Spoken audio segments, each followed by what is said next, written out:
بسم اللہ الرحمن الرحیم۔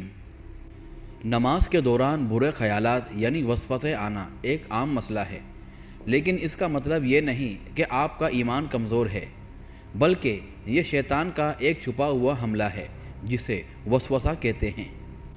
شیطان چاہتا ہے کہ بندہ اللہ سے دور ہو جائے۔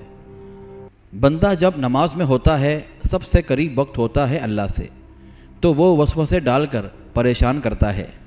صحیح بخاری کی حدیث ہے، شیطان انسان کے پاس آ کر کہتا ہے کہ اس چیز کو یاد کر، یعنی فلاں بات کر، یعنی روزمرہ کی زندگی کے کام، فکریں اور پلاننگ سب کچھ دماغ میں ہوتا ہے۔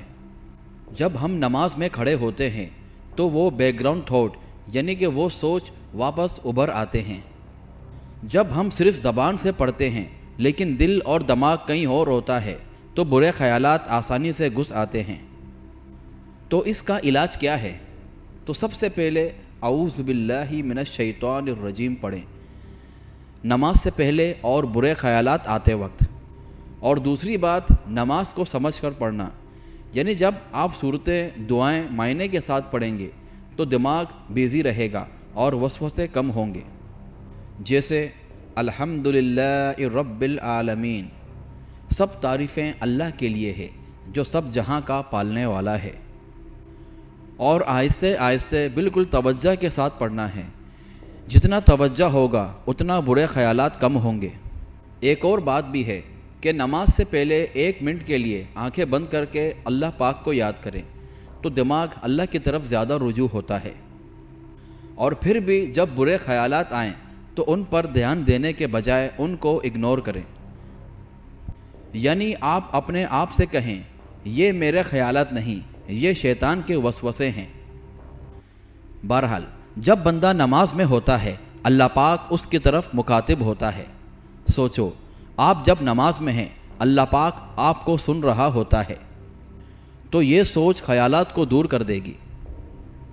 اور دوسری بات، نماز سے پہلے یعنی خود کو سنبھالیں، آنکھیں بند کریں، یعنی یہ سوچیں کہ اب میں اللہ کے حضور کھڑا ہوں جو سب کچھ سنتا ہے اور دیکھ رہا ہے۔ یعنی نماز سے پہلے اعوذ باللہ من الشیطان الرجیم، پھر بسم اللہ الرحمن الرحیم، اور پھر اللہ سے یہ دعا کریں، یا اللہ میری مدد فرما اپنی یاد، شکر اور اچھی عبادت کرنے میں۔ بہرحال جتنا آپ وسوسے سے لڑتے ہیں اتنا اللہ کے نزدیک ہوتے ہیں۔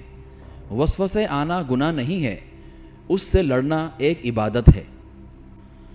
تو آپ ان بتائی ہوئی باتوں پر عمل کریں، انشاءاللہ شیطان آپ کی عبادت میں کوئی خلل نہیں ڈالے گا۔ اور اس ویڈیو کو شیئر ضرور کریں تاکہ دوسروں کو اس کا فائدہ پہنچے۔